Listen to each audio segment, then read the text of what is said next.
Eh, mes paroles valent cher. Salut à tous. J'espère que vous allez bien. Le chairman pour vous servir. Les Guesnay m'appellent le chair. Les Fimbi 500. Mais les deux sont corrects. Anyway, Sarcel représentant. Sect Abdoulaye, évidemment. Bienvenue sur We Hustle. C'est toujours ton émission qui rassemble et motive.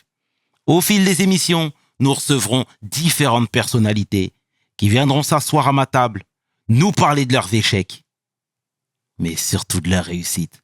Alors, Hugo, take a seat, non? I'm Nanjaring. PDG, let's get it! We hustle, baby.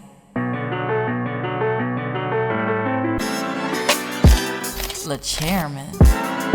We hustle, baby. Le chairman. We hustle, baby. Le chairman. De retour sur We Hustle. Et aujourd'hui, je suis vraiment fier d'accueillir mon homeboy. Hustler. Rossouman. Philanthrope. Homme de cœur. Baïkatla. Sama Khalid. Steven Moussa. Walaikum salam, Take a seat. champion. Comment il va, Jambar? Jamarek, mashallah, Ça va? Naka Yarambi? Non, yaram, alhamdulillah, mashallah. Ça va? Ouais, content trop, nak. Ah, Mantamit, mon frère, sincèrement. Jaajëf. Naka Tuki? Ça va, alhamdulillah, mashallah. Ñu ngi nii France. Mhm. Dugal suñuy torpille. door lu am solo. Yëngal gars yi, yëngal waa France, yëngal sénégalais, yëngal africain yëpp. ñu xam ne le Xoslumaan mi ngi ci biir dëkk bi. Dengeson? Déggantaan. Non, sonuma. Ça va? Man kay door rek. Ah waaw, door rek. Amul ragal, amul dëgg ginnaaw. Ni nani waxtaan Ah, léegi. Nam Nanjaring. Jafate, franchement, merci déjà. Tu fais plaisir, hein, franchement. On va discuter, on va parler. Est-ce que tu peux te présenter, s'il te plaît, pour celles et ceux qui ne te connaissent pas, mon cher frère? Ben écoute, pour celles et ceux qui ne me connaissent pas, moi c'est Steven Moussa. On m'appelle le Beykat Xoslumaan là-bas au Sénégal. Donc je suis franco-sénégalais, sénégalais d'adoption, de nationalité également. Voilà, donc je travaille dans le secteur de l'agriculture, de formation africaine. Voilà, donc j'accompagne surtout la diaspora, les investisseurs, les porteurs de projets sur leurs investissements agricoles là-bas en Afrique, surtout au Sénégal et au Mali. Bon, je fais pas mal de choses. Je fais aussi beaucoup de formations, de partage d'expérience avec la jeunesse. Essayer de ramener un peu ce mindset de hustler, de débrouillard, pour qu'ils sachent que voilà, dans le monde dans lequel on est, on peut se débrouiller pour arriver à quelque chose, même si c'est pas forcément sur la lune, mais au moins ici sur Terre, on peut se débrouiller et avoir le minimum et être heureux, c'est la base. Donc père de 6 enfants, débrouillard depuis toujours, originaire de la banlieue parisienne du 78. Voilà, donc longue histoire. Lolo Motard, c'est bien. Eh, alors, on va retracer le parcours, on va retracer la vie. 78, d'où tu viens précisément? Moi, je viens de Montigny-le-Bretonneux, 50 ans en Yvelines. Je connais. D'accord, tu viens de là-bas. Si. Magnifique. Donc, parle-moi de ta jeunesse, s'il te plaît. Comment était le Steven? Déjà, comment je dois t'appeler? Moussa? Steven? Les deux, c'est bon. Steven Moussa, c'est la même chose. Juste simplement, Steven, c'est mon nom de naissance. Mes parents m'ont appelé Steven à la naissance. Et Moussa, c'est mon nom de naissance africaine qui m'a été donné au Mali en 2003. Donc, c'est deux noms valables. Voilà. Sama Khalid. Donc, mon frère, je disais, parle-moi de ta jeunesse, s'il te plaît, dans le 78, à Montigny précisément. Écoute, pour faire court, bon, j'étais un enfant un peu turbulent à l'école, tu vois ce que je veux dire, le perturbateur. Je faisais partie de ceux qui dérangeaient tout le monde à l'école, je ne pouvais pas rester vraiment stable sur une chaise.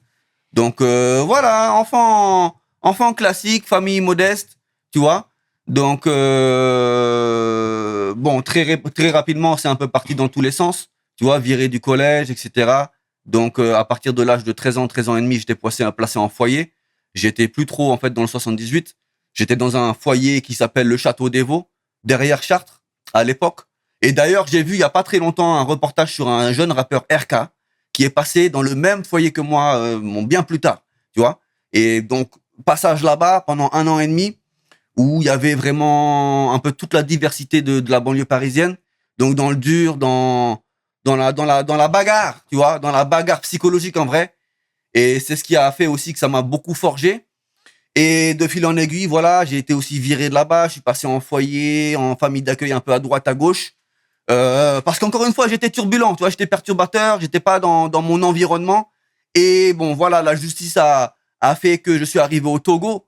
Tu vois, en fait, j'essaie de te faire court parce que pour moi, comme je dis souvent, ce passé-là, en fait, c'est très court dans ma vraie vie. Tu vois, on parle de 2 ans, 3 ans de perturbation.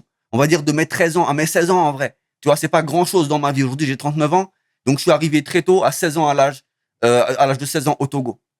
Et c'est là où, en fait, l'histoire commence. Tu vois, c'est là où l'histoire commence, où ma personnalité d'aujourd'hui s'est forgée en Afrique. Tu vois? Si tu vois ce que je veux dire. Je vois totalement ce que tu veux dire. C'est bien, c'est bien, c'est bien. Et au sein du foyer, vous étiez nombreux? Ouais, à l'époque, c'était le plus grand foyer d'Europe. Il y avait plus de 500 jeunes. Donc, il y avait un peu de tout. Pour te dire, les classes, on était une dizaine par classe, tellement c'était une dinguerie, c'était la folie. On faisait du grand n'importe quoi. Et, tu vois. Et à la maison, vous étiez nombreux aussi? Non, la maison, non. Moi, j'ai un grand frère seulement. Un grand frère. Mais après, toi, en fait, comme je dis souvent, tu sais, moi, j'ai quitté très tôt le cocon familial parce qu'à 13 ans, j'étais déjà en foyer. Bon, je revenais un week-end sur deux de temps en temps.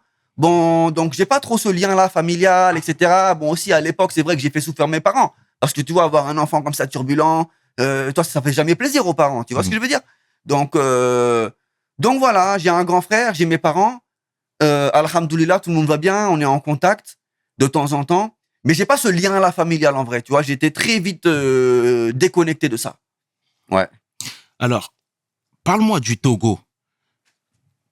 Comment ce premier voyage s'est opéré? Alors, juste pour retracer un peu, donc je sors du foyer dans lequel j'étais. Je suis placé chez ma grand-mère polonaise, pour laquelle d'ailleurs je suis venu la dernière fois en France en 2013 pour l'accompagner dans ces derniers jours.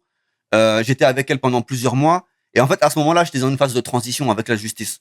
Parce que la juge qui était en charge de mon dossier savait pas trop quoi faire de moi. Parce que tu sais, en France, il y a des lois. L'école est obligatoire jusqu'à 16 ans, etc. Il y a des choses. Donc, comme j'étais déscolarisé, j'étais en phase vraiment de transition, là, on m'a proposé ce qu'on appelait à l'époque un séjour de rupture. Donc, en fait, c'est d'envoyer un jeune problématique en France, de l'envoyer en Afrique pour qu'il puisse découvrir autre chose et peut-être potentiellement changer son mindset. Donc, en fait, moi, le 1er avril 2003, on m'a mis dans un avion. C'est la première fois que je prenais l'avion à l'époque et je suis arrivé à Lomé, au Togo. À la sortie de l'aéroport, là, je vois mon accompagnateur, donc un éducateur français qui était là, qui m'attendait à la sortie. Il m'a payé le coca, il m'a emmené dans une famille rapidement à Lomé, première nuit, et après, il m'a emmené en brousse. En fait, ça s'est fait très rapidement. Il m'a emmené en brousse, dans un village, et il m'a dit, je te laisse là pendant 2-3 jours, il doit gérer des dossiers. Il m'a laissé là-bas 15 jours. J'ai fait 15 jours sans lui, dans la famille. Et toi, au début, j'étais un peu... Toi, je voulais pas trop participer, j'étais pas dans le bon mindset. Mais très rapidement, par la force des choses, je me suis imprégné. J'allais dans la forêt avec les femmes, aller chercher l'igname, faire plein de choses. Et le Togo, en réalité, ça a été que 1 mois de ce parcours-là. J'ai fait 1 mois, j'étais à Sokodé, j'étais à Takpamé, j'étais à Togoville, je suis passé chez les Vaudous. Toi, j'ai fait des choses intenses en très peu de temps. Tu vois? Donc, le Togo, en vrai, c'était une petite partie de ce séjour-là. Après, j'ai traversé le Burkina Faso et je suis arrivé au Mali. Et là, au Mali, on va dire que c'est là où vraiment, mais c'est là déjà qu'est né Moussa. Moussa Diallo, même plus précisément. Moussa Diallo. Tu vois ou pas? Hein? C'est la naissance. Boycott là.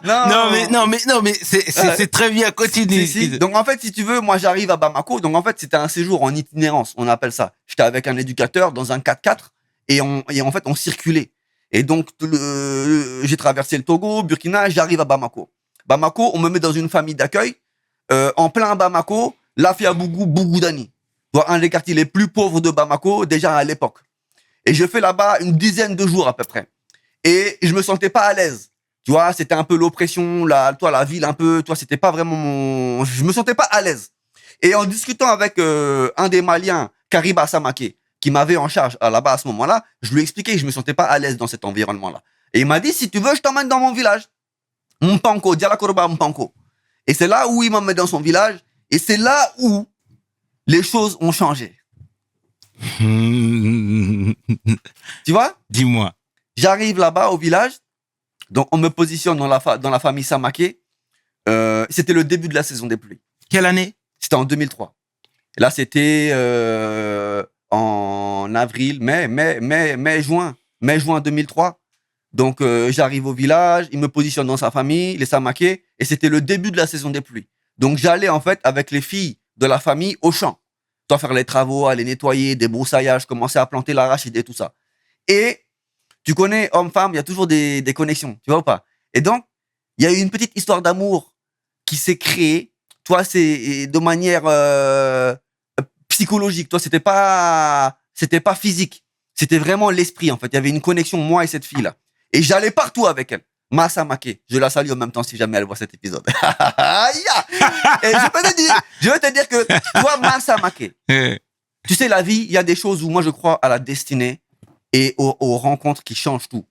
Massa Maké, c'est elle qui a fait de moi, en grande partie, qui je suis aujourd'hui. C'est elle qui m'a positionné sur la voie de l'agriculture. Tu vois? J'allais tous les jours avec elle. Ne bambaraka me doni. Ça veut dire que le petit bambara là, que je comprends là, hein? Mbeta baraké 600. C'est elle. Elle est rentrée dans ma tête jusqu'à que le bambara même rentre en moi. Tu vois ou pas? C'est une longue histoire. Mais Massa Maké, j'allais avec elle tous les jours. Bambara. Doni. Ne bambara doni. Tu vois? Mais j'ai beaucoup perdu, hein, parce que ça c'était à l'époque 2003. J'ai beaucoup perdu. Donc, je partais avec elle au champ tous les jours. Je la suivais matin, midi, soir. Et un jour, je tombe malade, gravement malade, paludisme.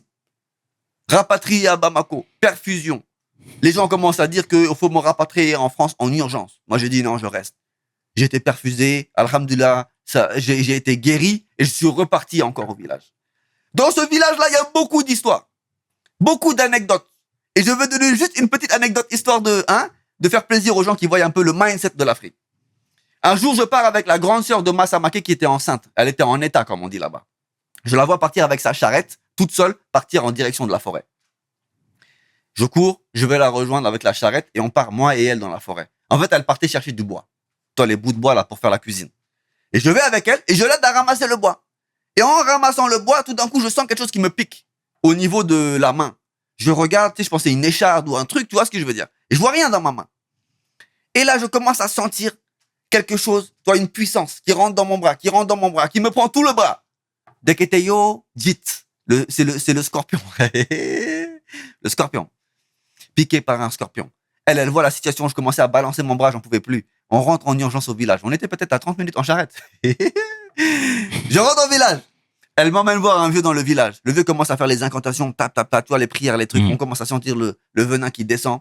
Après, il me roule un doré. Tu vois ce que je veux dire? Il me roule un doré, il me donne, il me dit, tiens, fume ça et repose-toi. Demain, ça ira mieux, Inch'Allah. Bon, après, moi, j'ai fumé parce qu'il m'a dit de fumer. Tu comprends ce que je veux dire ou pas? Mais je peux te dire que le lendemain, j'avais plus rien. J'avais juste la douleur dans l'ongle. Tu vois? Petite anecdote, petite histoire de ce parcours-là qui a forgé aujourd'hui ma personnalité. Tu vois? Donc, le Mali fait partie de moi. Ma femme est malienne d'ailleurs et je la salue en même temps. Kadia Moussa Koulibaly. Voilà, ma femme est malienne. J'ai une relation avec le Mali, avec les Maliens qui est très profonde. Parce qu'on va dire que c'est vraiment c'est là où est né Steven Moussa, c'est là où est né Moussa. Et c'est de là où vraiment tout s'est déclenché. Tu vois? Donc, j'ai fait là-bas pratiquement 3 mois. J'ai dû, en fait, si tu veux, à la base, j'étais en séjour de rupture.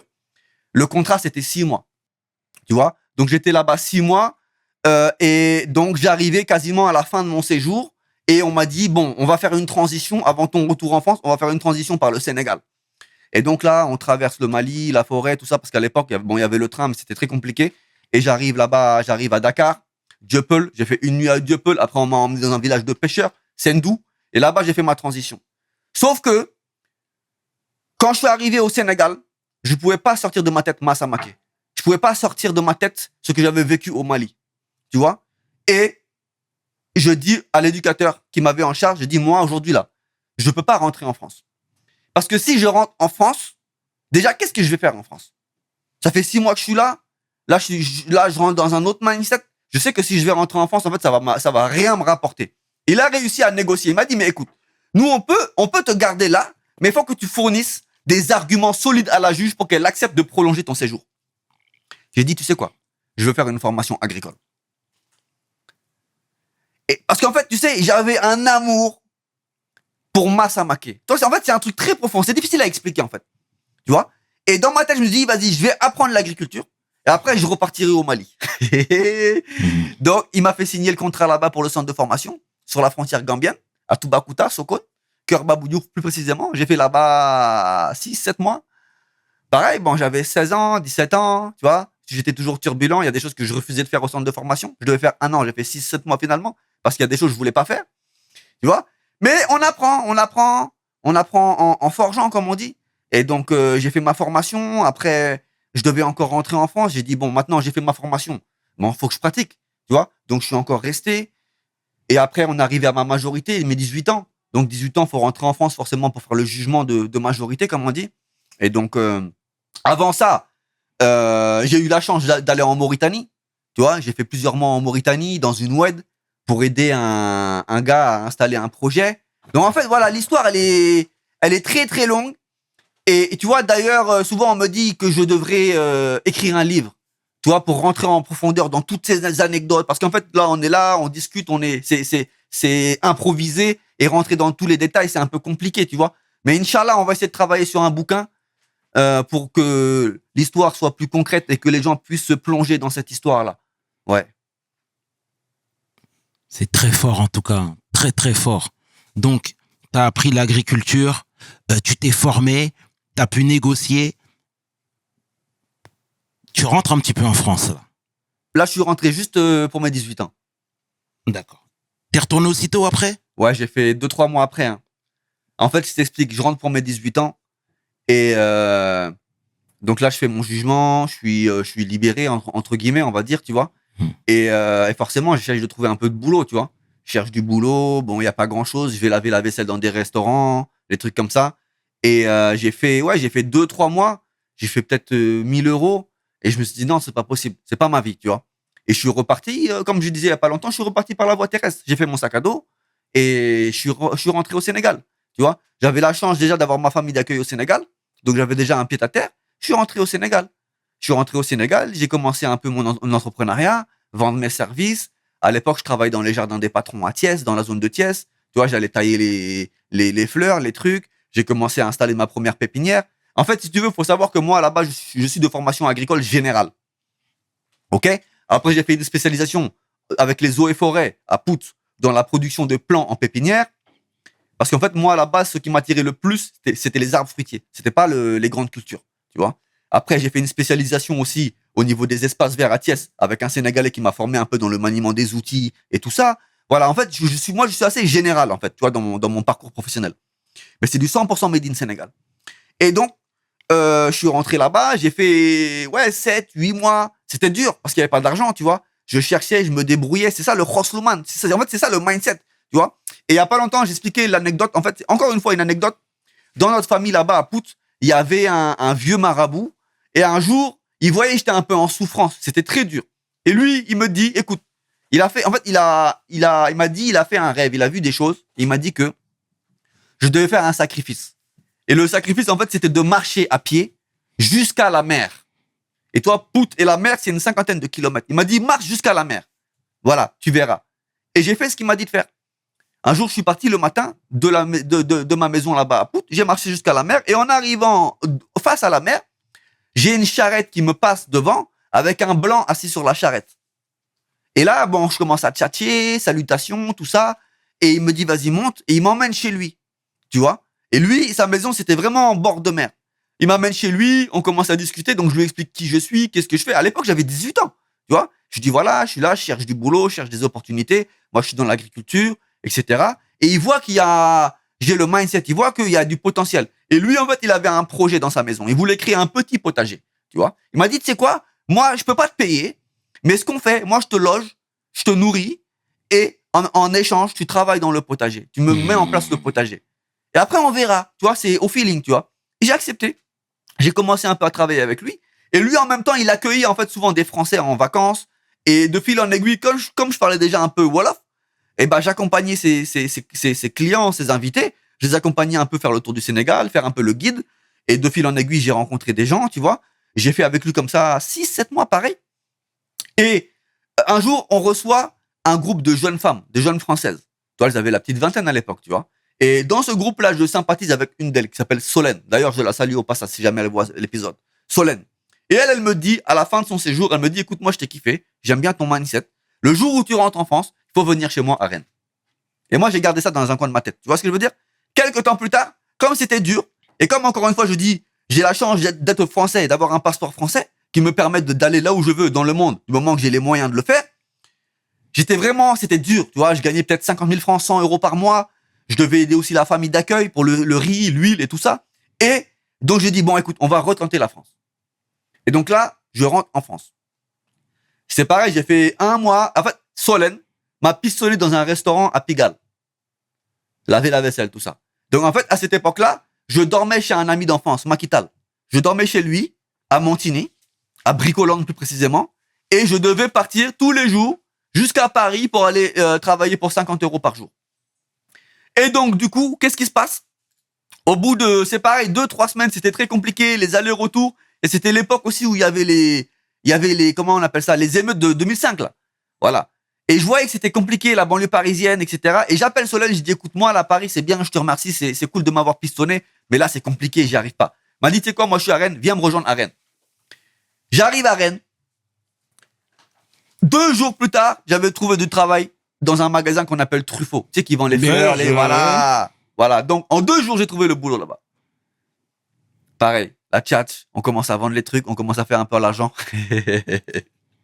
J'avais un contrat vite fait de 2 mois, tu vois. Et voilà, j'arrive à terme du contrat, j'ai fait 2000, 3000 euros et je repars au Sénégal. Pareil, je repars par la voie terrestre. J'avais mon sac à dos, je prends le train, Montparnasse, Espagne, Maroc, Mauritanie, Sénégal. Et je rentre au Sénégal avec mes 2000, 3000 euros. Tu vois ce que je veux dire? Je commence à réinvestir un peu, acheter mon premier terrain, bim bam boum, jusqu'à que j'arrive encore dans une complication. Je repars. Et là, avant de partir, je me dis, écoute, ok, là on arrive en hiver, mois de novembre. Ça, c'était en 2006. Et je dis, où est-ce que je peux aller travailler en France, où il y aura du travail déjà d'une, et où est-ce que je peux gagner un peu d'argent? Je réfléchis. Je dis, l'hiver arrive. Donc, hiver, c'est station de ski. Tu vois ce que je veux dire ou pas? Station de ski, je connaissais un peu Nice, tout ça. Isola 2000. Vas-y, je prends un billet d'avion. J'ai un ami qui me paye le billet d'avion.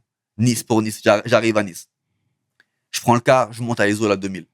J'avais mon sac à dos, des baskets, j'avais rien, pas d'habits, pas de manteau. Tu vois le concept. Et là, je commence à marcher, à tchatcher, à rentrer dans les restaurants, etc. Pas de boulot. Les gens me disent non, ça va pas commencer, ça va pas commencer. Jusqu'à que je rencontre une femme dans un restaurant qui était au milieu de la piste.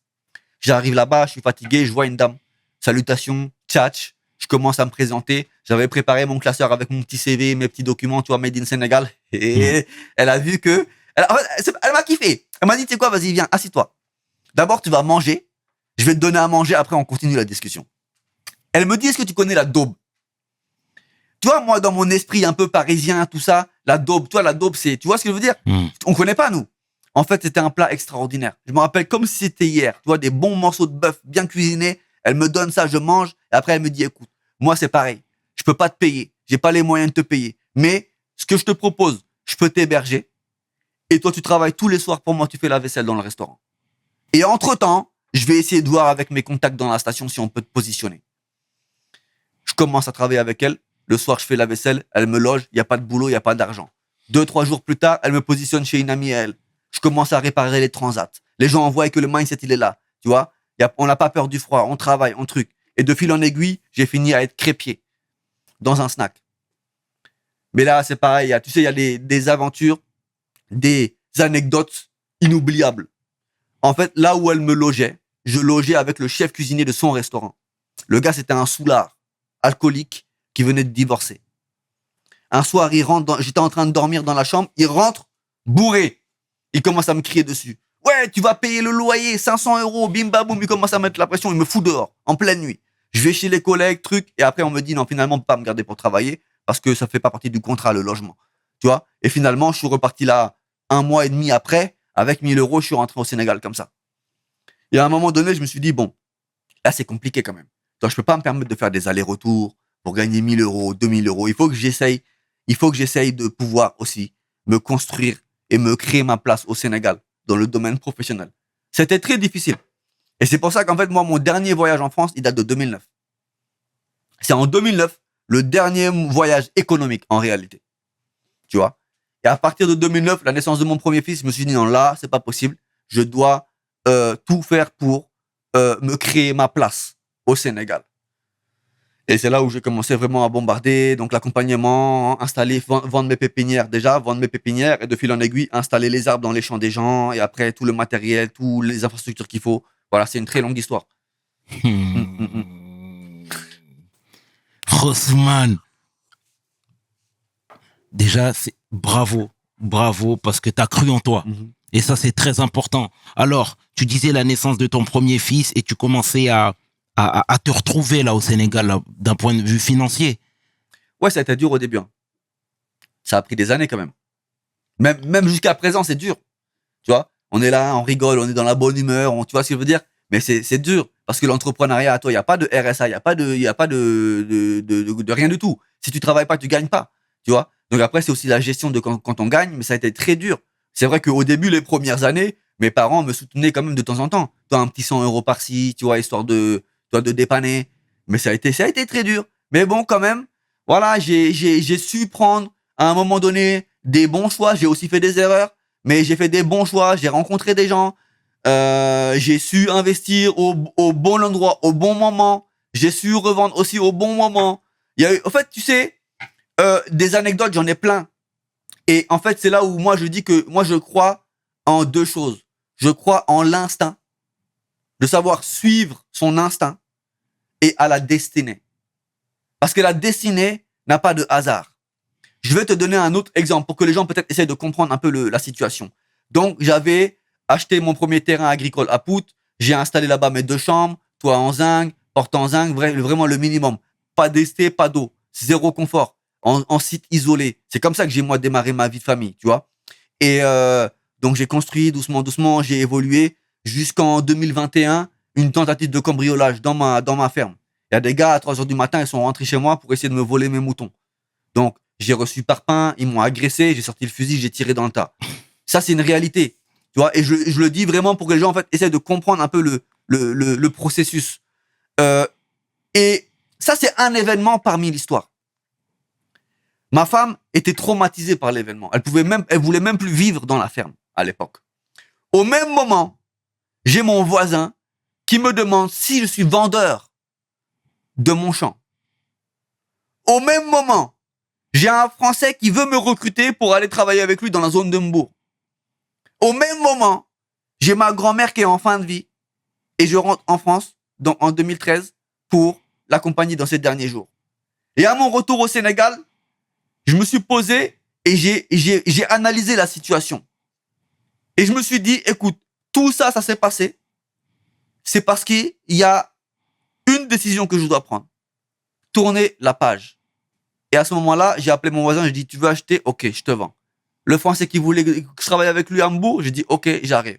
Et du coup, j'ai vendu, je suis parti à Hambourg, j'ai racheté là-bas un terrain. Finalement, le gars avec qui je suis parti travailler à Hambourg, c'était pas clair. J'ai failli aller en prison à cause de lui. Ah bon? Ah oui, c'était... Mais je te dis je te dis, les anecdotes, ça finit pas.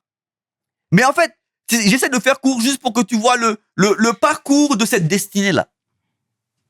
Et donc, j'ai failli aller en prison à cause du gars. Finalement, j'ai laissé. Mais entre-temps, j'avais croisé des gens avec qui j'ai commencé à collaborer. Et là, création de société. Bim, bam, boum. Et là, on est parti en escalade. Tu vois? En fait, il y a tellement de choses à dire que je crois que ça peut même pas rentrer. Il faut que je me pose et que j'écrive un livre pour rentrer dans tous les détails si jamais ça intéresse des gens. Voilà. On va essayer de travailler sur ça parce que vraiment, il y a beaucoup de choses à expliquer. Si ça peut servir aux gens, parce qu'en fait, l'idée, c'est pas de... moi, pour moi, je suis personne d'incroyable. Tu vois, je suis un simple débrouillard, un simple survivant qui est là sur Terre. Des gens vivent des choses beaucoup plus dures. Des gens vivent des choses beaucoup plus cool. Moi, je suis juste là, j'ai suivi mon chemin. Et si jamais, quand j'explique ça, quand je raconte ça, ça peut servir à certaines personnes d'avoir un déclic, et tant mieux. Tu vois, c'est gratuit. Et on le donne avec bon cœur. Et comment t'as fait, du coup, pour vivre? Parce que tu disais que là, t'avais des enfants à charge. Et le fait de bouger de coin constamment, ça doit pas être facile. Comment t'as fait pour vivre? Non, en fait, si tu veux, de 2009, la naissance de mon fils, 2009, mon ex-belle-mère, parce qu'en fait c'était ma première femme, était très violente avec ma femme, avec sa fille. C'était très compliqué. Là, j'ai eu ma première grosse vente. J'avais fait peut-être 4500 € de vente d'arbres fruitiers, plus ou moins 3 millions là-bas au Sénégal. Et quand j'ai vendu ma première grosse vente, j'avais déjà un petit morceau de terrain. Et là-bas, j'ai décidé de partir, aménager, construire mes 2 chambres là-bas, et je suis parti vivre dessus. Mais tout ce temps-là, qu'est-ce que je faisais? Prestation de service. J'accompagnais. En fait, à l'époque, il n'y avait même pas l'Internet, il n'y avait même pas les smartphones, ça n'existait pas. C'est-à-dire, les gens, tu as un nom qui commence à sortir, tu as un client qui est satisfait, qui te ramène d'autres clients, et voilà. Et je me débrouillais. J'ai acheté quelque chose à un prix que je revendais le double. Et aussi, comment on appelle ça? Apporteur d'affaires. Moi, j'ai toujours été un apporteur d'affaires. Tu vois, je suis un tchatcheur, je rencontre des gens. Donc, les gens me disent, ah, j'ai besoin de tel, j'ai besoin de quelqu'un qui fait ça. Et moi, comme je connais les gens, bim, bam, boum, je mets en relation, je prends ma commission. Tu vois, c'est comme ça. Donc, à des moments, je gagne un peu, des moments, je gagne pas. Donc, c'est là aussi où il faut rentrer dans un processus de gestion financière. Le peu d'argent que tu as là, il y a des priorités, comment les gérer pour survivre, en fait. Tu vois, pour pas tomber. Parce qu'en fait, c'est compliqué, hein. C'est très compliqué.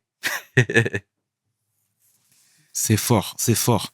Et tu sais, on t'a découvert des années plus tard sur les réseaux où tu parlais de ton expérience, tes expériences. Comment cette idée t'est venue en tête de prendre la parole publiquement, de te montrer? Ça, c'est une très bonne question. Si tu veux, en fait, à la base, j'étais sur Facebook dans les années 2015, 2016, 2017. Et pourquoi j'y étais à la base? C'était pour vendre mes produits. C'était un peu le début des réseaux sociaux, on va dire. En 2020, je suis sorti totalement des radars des réseaux. J'étais même pas très actif, hein, en fait, en réalité. Je suis sorti des radars des réseaux parce que je suis parti finalement travailler pour une personnalité pour laquelle je devais sortir des radars justement pour éviter les ricochets, parce qu'on sait jamais, tu vois. Et donc, de 2020 à 2023, j'étais invisible. Sauf qu'un jour, j'ai accueilli des stagiaires dans la ferme que je pilotais. Et un des stagiaires, tu sais, moi, je fais beaucoup de palabres avec les stagiaires. Je fais beaucoup d'échanges d'expériences, de partage, de mindset. Et un des stagiaires me filmait. Et il a posté la vidéo sur les réseaux. Et c'est une vidéo qui a fait le tour du monde. Même moi, j'étais choqué. Le lendemain, quand je suis parti à Dakar, parce que moi, je suis pas à Dakar, je suis à 100 km de Dakar, dans la brousse. Et le lendemain, je devais partir à Dakar. Et quand j'arrive dans Dakar, les gens commencent à me reconnaître. Ah, c'est toi sur la vidéo. Ah, ce que tu as dit, bim bam boum, c'était imposant. Tu vois ce que je veux dire? Et là, c'est là où j'ai pris conscience qu'en fait, on peut avoir un impact juste simplement en partageant des choses qui sont très simples. Il n'y a rien d'extraordinaire. Mais le fait qu'aussi je sois blanc, je sois Wolof, et la manière dans laquelle je m'exprime a un impact. Et je peux avoir un impact de passer des messages pour essayer aussi de faire en sorte que les choses changent. Parce qu'il y a beaucoup de choses à changer là-bas pour que vraiment on atteigne les objectifs de développement qu'on souhaite atteindre. Tu comprends? Et toi qui es au pays, et toi qui parles de changement, c'est quoi tes perspectives? C'est quoi ta perception des choses? Tu sais, il y a beaucoup de choses. C'est très sensible. Tu sais, souvent, moi, je vois des discours où on dit que l'Afrique a une très grande richesse, c'est sa jeunesse. Qui est vrai d'un côté. Mais tu vois, aujourd'hui, par exemple, je prends l'exemple du Sénégal. Encore très récemment, et à 2 jours, j'ai fait une vidéo par rapport à ça. On a une jeunesse qui est très indisciplinée au Sénégal. On dit que à peu près 70% de la population a moins de 35 ans. Dans ces 70% de la population, c'est plusieurs millions d'individus, pour la plupart pas formés. Même pas éduqués, en réalité, tu vois. C'est l'anarchie généralisée. Et si on veut atteindre le développement, on commence à faire des infrastructures modernes, mais que c'est l'anarchie tout autour, ça sera très compliqué. Et donc, moi, je me permets juste de dire ce que je pense, de partager à ma manière, pour que ça rentre dans les têtes. Donc, j'ai 95% de gens qui me soutiennent. Il y a toujours un petit minorité, bon, qui voit que le blanc, qui dit, tu vois, qui pense que, voilà, j'ai pas à m'exprimer, mais je le fais quand même. Donc, il y a un grand travail, mais moi, je reste focus sur mon domaine, qui est l'agriculture. Donc, dans l'agriculture, aujourd'hui, au Sénégal, on a des objectifs. C'est l'atteinte de l'autosuffisance. C'est un objectif crucial et stratégique pour le Sénégal, mais pour toute l'Afrique. Parce qu'en fait, on est dans un monde en crise. C'est la guerre partout. On a vu pendant le Covid, beaucoup de choses étaient bloquées. Là, on a vu aussi avec le début de la guerre en Ukraine, au niveau des produits. En fait, les gens n'ont pas conscience. Mais dès que ça bloque quelque part dans le monde, aujourd'hui, c'est l'Iran, le pétrole, tu vois, les prix, ils explosent. C'est là où les gens doivent prendre conscience qu'en fait, on est dans un monde de crise. Et l'Afrique, aujourd'hui, a tout le potentiel pour devenir leader dans le monde. En termes de matières premières, en termes de savoir-faire, en termes d'expertise, en termes de matières grises et en termes aussi de puissance agricole. Donc, c'est là où Les gens doivent prendre conscience. Et moi, j'essaie de communiquer sur ça. Et d'ailleurs, c'est pour ça que je suis venu en France pour l'événement du 4 avril, Inch'Allah. Donc, communiquer aussi avec la diaspora, leur dire que oui, c'est possible. Le retour en Afrique est primordial parce que vous allez apporter non pas que de l'argent, mais aussi un mindset, une vision et participer aussi à l'évolution de ce continent-là qui en a besoin. Mhm. Et est-ce que t'entends les échos des personnes qui peuvent se dire, oui, mais de quoi il parle, lui? Parce que c'est un invité ici. Ouais, bien sûr, bien sûr. Tu sais, comme je dis, toute critique est constructive. Alors souvent, les gens aussi se précipitent. Moi, en fait, tu sais, moi, je dis souvent aux gens, ceux qui vont me voir pour la première fois sur une vidéo, une courte vidéo, avant de juger ce que je dis, avant de juger même mon accent, parce qu'apparemment j'ai un accent, avant de juger, clique sur mon nom, va voir mes réseaux, je suis sur Instagram, Facebook, TikTok, allez voir, faites votre enquête pour savoir qui je suis, et après viens juger. Tu comprends ce que je veux dire? Voilà, je suis blanc, l'Afrique et les blancs, l'Afrique et la France, il y a une histoire lourde, et ça j'en suis très conscient, tu vois, et forcément il y a des gens qui sont un peu extrémistes. Toi, les extrémistes sont partout. Voilà. Mais bon, je vis avec. Et puis, tu sais, comme je dis aussi, en tout cas, sur les réseaux, ils sont minoritaires. Et dans la vraie vie, quand je marche dans la rue au Sénégal, à travers le Sénégal, encore hier, j'étais à l'aéroport, tout le monde me reconnaît. C'est les encouragements qui sont majoritaires, tu vois. Donc, je fais un peu abstraction au négatif. Et puis, bon, après, on peut pas empêcher les gens aussi de penser ce qu'ils pensent. Hein, voilà. C'est comme ça. Dinani Wartan Kiwalu Bay, toi, de l'agriculture. Parle-moi déjà de ce... Tu sais, moi j'ai des amis qui sont prêts à retourner en Afrique, faire de l'agriculture, mais ils n'ont pas les outils, ils n'ont pas les contacts. Toi, qu'est-ce que tu pourrais dire à ce public-là, ou du moins à ces gens-là qui souhaitent revenir sur leur terre pour emmener leur pierre à l'édifice? Écoute, le message, il est simple. Aujourd'hui, l'agriculture fait partie des secteurs stratégiques en termes d'investissement. Là, on parle de la diaspora. Maintenant, aujourd'hui, vous avez la chance d'avoir tous les réseaux sociaux. Maintenant, il faut savoir faire le tri, savoir avec qui aller. Aujourd'hui, il y a toute l'expertise locale pour vous accompagner. Voilà. Évitez d'y aller seul, évitez de croire que vous connaissez parce que vous êtes d'origine ou que vous avez un quelqu'un de la famille ou X ou Y, parce que c'est là où les problèmes commencent. Évitez aussi de vouloir trop gros. Tu sais, en fait, comme je dis souvent, la diaspora, il y a deux diasporas africaines. T'as celui qu'on appelle le blédard, donc qui vient d'Afrique et qui est venu immigrer en Europe, en France particulièrement. Lui, c'est un Africain d'Afrique. Et t'as le français d'origine africaine. C'est pas le même mindset. Tu vois ce que je veux dire? Et souvent, moi, ceux que j'accompagne aussi, les jeunes français d'origine africaine, eux, ils sont dans un mindset business. Je viens, j'investis, je veux gagner, je veux du cash. Tu vois? Et c'est là où, en fait, souvent, ils se précipitent parce qu'en fait, l'agriculture, il faut le dire, effectivement, avec l'agriculture, c'est un des rares secteurs où, avec une graine, tu peux en récolter 100. Mais tu peux aussi te casser les dents, très rapidement. Parce qu'il n'y a pas de garantie. C'est le monde du vivant, le végétal et l'animal. Tu vois, tu peux avoir une tempête, tu peux avoir une maladie, tu peux avoir un contretemps, tu peux avoir un mauvais dimensionnement. Donc la base de la base, c'est prendre son temps, d'analyser, de chercher les bonnes informations, les bons prestataires pour d'abord analyser le projet, le mettre sur papier, et dimensionner les besoins. Parce que l'agriculture, il faut de la terre, oui, mais il faut de l'eau, il faut de l'énergie. Il y a des infrastructures obligatoires pour mettre en place le projet de base. Et ça demande beaucoup d'argent. C'est ça aussi, les gens aussi négligent ça. Mais c'est pas parce que c'est l'Afrique que c'est pas cher. Au contraire, il faut beaucoup d'argent pour installer un projet concret qui pourra potentiellement vous générer de l'argent. Mais si on veut générer de l'argent, on doit être structuré de manière professionnelle et sous forme, je dirais même de société, de manière formelle. Faut pas y aller de manière informelle et croire qu'on va se débrouiller. Tu vois? Donc, on a la phase d'aménagement, donc créer les infrastructures, créer l'environnement, et ensuite on a la phase d'exploitation, de mise en culture. Voilà. Et c'est là où il faut être très bien accompagné et idéalement même être sur place. Parce que moi j'en vois beaucoup qui font les allers-retours, qui se cassent la tête, qui se prennent la tête, tu vois, et finalement ça tombe en échec. J'en ai énormément d'exemples. Ça tombe en échec parce que en fait, ils veulent le beurre et l'argent du beurre. Tu vois, ils veulent investir là-bas, ils veulent gagner là-bas sans y être. Ils y vont de temps en temps. Tu vois? Et tu dois être sur place. Dans un bateau, il n'y a qu'un seul capitaine. Et toi, tu es le capitaine du bateau que tu as confié à un adjudant. Tu vois? Et tu crois qu'il va te faire gagner de l'argent? Tu peux pas gagner des millions en payant quelqu'un 100 euros par mois. C'est pas possible. Je dis ça souvent aux gars.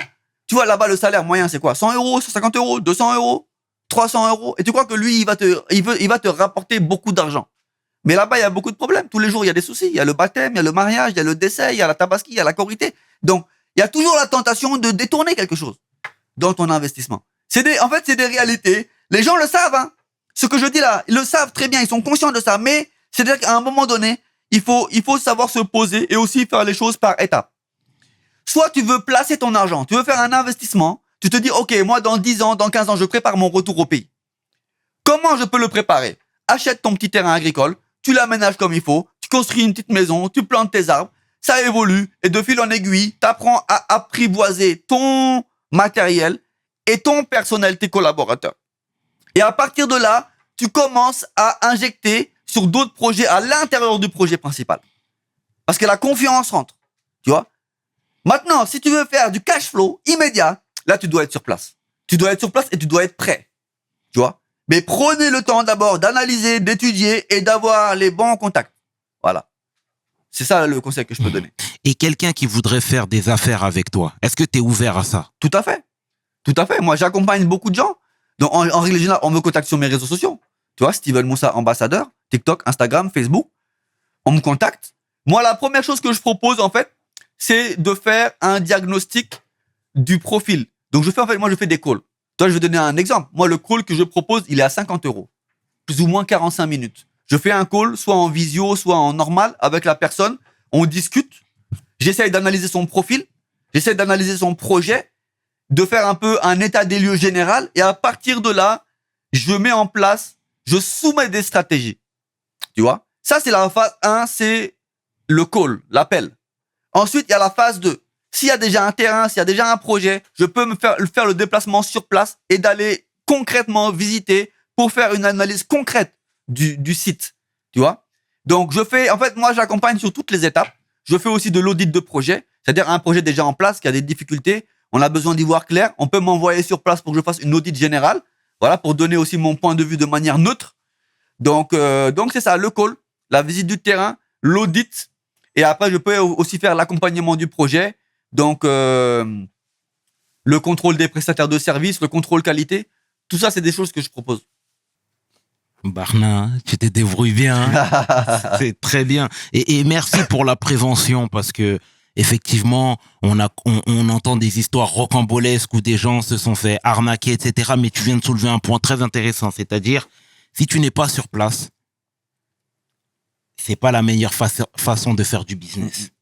Tu as entièrement raison. Et parfois, c'est vrai que le fait de déléguer, etc., c'est pas la meilleure des choses. Tu vois, donc merci en tout cas pour cette prévention, pour ces conseils. Et tout à l'heure, tu parlais un peu des difficultés au quotidien liées aux infrastructures et à toutes ces choses. Est-ce que le gouvernement appuie les habitants, aide les habitants à se développer, aide la jeunesse?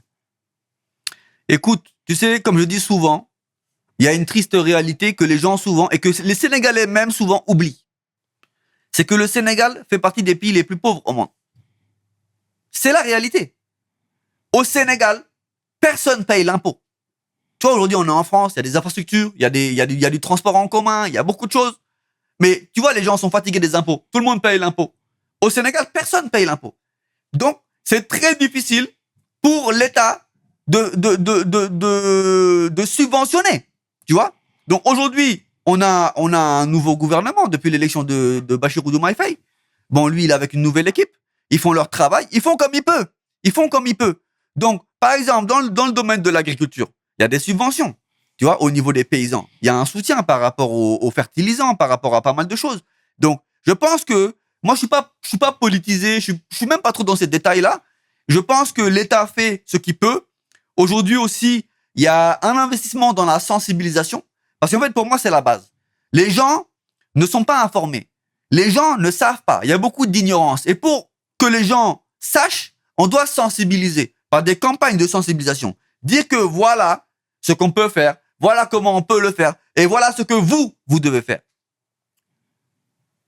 En fait, c'est un tout. Bolo moi idolé. C'est l'union qui fait la force et c'est tous les Sénégalais qui doivent participer à l'effort. Parce qu'en fait, il y a un effort. Tu peux pas ne rien donner et attendre que tout te soit dû. C'est pas possible. Tu vois? Donc moi, de mon côté, j'essaye de communiquer, de sensibiliser. Je suis pas, même dans mes réseaux, je suis pas que focalisé sur l'agriculture. C'est un peu un tout en général. Tu vois, par rapport à l'incivisme général, dans la circulation, dans la rue, dans l'anarchie, dans l'encombrement, au niveau des écoles. J'interviens dans les universités, dans des écoles, pour partager aussi avec les jeunes, tu vois, pour peut-être qu'il y ait un déclic. En tout cas, encore une fois, moi, je suis pas un donneur de leçons. Juste, je partage mon point de vue de mon expérience. Tu vois, le Sénégal que j'ai connu il y a 23 ans et aujourd'hui, c'est plus le même. C'est plus le même. Et donc, je pense qu'il faut se réveiller et il faut vraiment miser sur la sensibilisation. Et après, je vais te dire que sur les réseaux, heureusement, il y a beaucoup de gens comme moi qui communiquent sur ça. Et dans tous les domaines de la vie en général. Que ce soit alimentaire, que ce soit dans la santé, que ce soit dans l'agriculture, que ce soit dans tout. Tu vois, il y a vraiment beaucoup de choses à faire. Et est-ce que tu pourrais t'exporter ailleurs, toi? Ben, si tu veux, moi, je suis un peu dans toute l'Afrique de l'Ouest. Hein. J'étais en Afrique du Sud il y a pas longtemps. Au mois de juillet, on m'a envoyé en Afrique du Sud pour faire des reportages. Parce qu'en fait, je suis aussi ambassadeur. Je suis ambassadeur pour des sociétés, pour des projets. Donc là, en l'occurrence, c'est une société qui est spécialisée dans l'importation d'animaux d'Afrique du Sud au Sénégal. Et eux, c'est pareil, on a fait une collaboration. Ils m'ont envoyé là-bas. J'ai fait des reportages pour montrer ce qui se passe en Afrique du Sud. Donc voilà, je collabore un peu avec toutes les personnes qui pensent que je peux leur apporter quelque chose. Et d'un point de vue personnel, tu te verrais t'établir ailleurs? Ou toi, c'est le Sénégal? Moi, dans l'immédiat, peut-être quand je serai plus vieux, tu vois, mais moi, aujourd'hui, je suis sénégalais, je suis au Sénégal, ma vie est au Sénégal, mes enfants, toute ma vie est là. Donc, après, quand j'aurai les moyens de le faire, peut-être que je m'offrirai des voyages, tu vois, un peu en Amérique du Sud, en Asie du Sud-Est, parce que c'est des climats, c'est des paysages qui m'intéressent, pour découvrir aussi cet aspect-là végétal, naturel, agricole de ces pays-là. Mais bon, pour le moment, comme je dis, tu sais, moi, je suis quelqu'un de très modeste et je peux pas me payer le luxe de voyager pour le plaisir. Toi, aujourd'hui, j'arrive après 13 ans d'absence en France et pourquoi je suis venu? C'est parce qu'on m'a fait venir pour un événement. Sinon, je serais jamais venu aujourd'hui. Bravo, en tout cas, mon cher frère. Et parle-moi des bienfaits des produits bio. Parce qu'aujourd'hui, on voit que c'est à la mode, hein, clairement, et tout le monde est regardant sur ce qu'il mange. Donc, toi, si tu peux nous mettre en alerte, s'il te plaît, sur ça. En fait, si tu veux, le bio, c'est une mode depuis très longtemps. Moi, je me rappelle même à l'époque, à Montigny, il commençait à avoir les premières boutiques bio qui étaient très chères à l'époque. Ouais. En fait, si tu veux, le problème, c'est pas de parler du bio. Le problème, c'est de parler du monde industrialisé dans lequel on vit. On vit dans un monde pollué. Malheureusement, c'est ça. Donc, tout ce qu'on mange est pollué à la base par des produits chimiques, des pesticides, tout ce que tu veux. Et tu vois, aujourd'hui, tu as des nouveaux cancers qui apparaissent, tu as des maladies, tu as des gens qui meurent plus tôt, tu as beaucoup de choses qui font que, en fait, c'est ce monde industriel, c'est ce monde moderne dans lequel on est. Toi-même, aujourd'hui, acheter un produit 100% bio, ça peut être même très compliqué. Parce qu'est-ce qu'il n'y a pas toujours des traces à l'intérieur? Le sol est contaminé, l'eau est contaminée, l'air est contaminé. C'est la réalité. Tu vois? Donc, tu as encore des pays préservés, notamment en Afrique, où il y a beaucoup de choses qui sont bio, naturelles, d'origine. Tu vois, par exemple, des arbres fruitiers, des manguiers, tu vas dans la forêt, ils sont pas traités, les arbres, tu vois. Bon, malheureusement, tu as toujours l'environnement avec la pollution des véhicules et tout qui traîne. Mais je pense que, comme on dit, tout excès est nocif, tu vois, pour l'homme. Je donne un exemple. Par exemple, au Sénégal. Aujourd'hui, il y a beaucoup de diabétiques, il y a beaucoup d'hypertension, il y a beaucoup d'obésité. Toi, on pense qu'en Afrique et tout, il n'y a pas d'obésité parce que les gens ne mangent pas à leur faim. Sauf qu'en fait, on mange mal. Thieboudienne, mafé, yassa, tout ça. C'est blindé de gras. Beaucoup d'huile, beaucoup de sucre, beaucoup de sel, beaucoup de cubes aromatisants. Tu vois, en fait, c'est là la sensibilisation. C'est de dire que, voilà, on est fiers de nos plats, on est fiers de pas mal de choses, mais attention, parce qu'on fait du n'importe quoi. Tu vois, au Sénégal, on aime le café Touba, on aime boire le ataya. C'est que du sucre. Tu vois? Et en fait, les gens s'empoisonnent sans même s'en rendre compte. Et c'est là où, en fait, j'essaie d'attirer l'attention et je dis, faites attention. Regardez tout ce que vous mangez là. Ça finit par avoir des dégâts. Tu vois? Donc, le bio, c'est la base de l'humanité. L'homme, au début, quand il cultivait de manière biologique. il plantait ses graines, il récoltait ce qu'il avait à récolter, etc. Maintenant, il y a des réalités. Et il me semble que c'est après la Deuxième Guerre mondiale où il fallait nourrir l'humanité. Ils ont commencé à prendre les anciens produits de la guerre qu'ils ont transformés en engrais. Ils ont vu que ça marchait. Tu vois? Ils faisaient 1 tonne par hectare. Ils en font 10 grâce à ça. Et puis après, t'as les lobbies. Après, t'as les lobbies. Les lobbies financiers. Tu vois? Les gens qui sont derrière, qui vendent leurs produits, tout ça. Eux, ce qui leur intéresse, c'est l'argent qu'ils vont encaisser. C'est comme le pétrole. Tu vois? Je donne un exemple. Il y a pas longtemps, je voyais un reportage sur Tesla. Je parle pas de la voiture Tesla. Je parle de l'inventeur du moteur. Je sais plus comment ils appellent ça. Quantique. Un moteur qui t'envoie une voiture 700 km sans 1 gramme de carburant. Le gars a été, tu vois, il a disparu. Parce qu'il y a des lobbies derrière. Tout ça, ce sont des lobbies qui font que nous, simples petits citoyens, on est emprisonnés dans cette matrice-là. C'est ça qu'on appelle la matrice. Tu vois? Donc maintenant, il y a des porteurs d'alerte, il y a des gens qui sont là, qui communiquent, qui essayent d'attirer. Mais après, tu sais, une fois, quand t'es enfermé dans la matrice, t'es dans ton quotidien, tu vois, métro, boulot. Là, je voyais les gens, ils sont en train de faire la queue pour rentrer dans leur immeuble de bâtiment pour aller travailler. Tu vois, du matin au soir, on attend la retraite à 65 ans. Tu vois, les gens sont dans leur... C'est la vie. Tu vois, c'est comme ça. Maintenant, tu peux faire tes choix personnels, acheter des carottes bio qui sont un peu plus chères. Tu penses que ça va être bénéfique pour ta santé. Voilà. Donc, en fait, c'est très profond, tu vois. C'est très profond. Et je pense que les gens sont conscients de tout ça. Hein. Mais bon, c'est tellement plus simple plus simple de suivre le courant, en vrai. Tu vois. Donc, bon, on suit le courant. Merci infiniment pour cette prévention, mon cher frère. Hein. Sincèrement, tu nous mets en alerte, tu nous mets en garde et on a besoin d'entendre ces rappels au quotidien. Vraiment, vraiment, merci. Et qu'est-ce qu'on peut te souhaiter pour la suite? Écoute, ce qu'on peut me souhaiter déjà, c'est la santé, la paix et l'énergie. L'énergie de pouvoir continuer à faire ce que je fais. Voilà. Et surtout aussi peut-être rencontrer les bonnes personnes. Tu vois? Moi, je pense que, comme je dis toujours, et je le répète, surtout à la jeunesse africaine et sénégalaise en particulier, je dis, ne soyez pas focalisés sur l'argent. L'argent n'est pas l'objectif principal. Je pense que dans la vie, on rencontre des gens et c'est dans ces rencontres-là qu'on grandit et qu'on évolue. On ne sait jamais ce que nous réserve l'avenir. Donc, soyons focus, soyons vrais et restons concentrés. Eh ben, ce sera le mot de la fin, mon cher frère. Ah, Tchabok. Légui, le mot de la fin en Wolof. Les gars, waxoon na leen ko ba tey amul ragal amul delloo ginnaaw. Ah, gëm leen seen bopp, gëm leen réew mi, fen ngi mëntu tollu, gëm leen seen bopp te jub leen ci li ngeen di def. Loolu la gën a gëm, loolu la gën a yaakaar. Aduna du dara, aduna dafa tere di. Gëm leen seen bopp, jub leen ci li ngeen di def te inshallah rabi di ngeen di gis ay nit but lu am solo. Di ngeen daje ak ay nit ñu leen talal seeni loxo. Aduna noonu la demee. Gay, fii la xewe de. Oui, un seul. Ah, tu vois, Baykat là, non, franchement, c'est incroyable, incroyable, incroyable. Merci infiniment de nous avoir partagé ça, ce moment. Et on va tendre l'oreille, on va regarder, on va prendre en considération tout ce que tu viens de dire parce que ces paroles vraiment viennent du cœur et reflètent vraiment ton mindset. Donc, 1000 merci, sincèrement, mon frère. T'étais le tiers et qui est 500. Tu peux inverser, les deux sont corrects. Avec mon homeboy, Sama Khalid, le Hosouman, Baykat là, j'ai nommé Steven Moussa pour We Hustle. Mes paroles valent cher. Peace. We hustle, baby.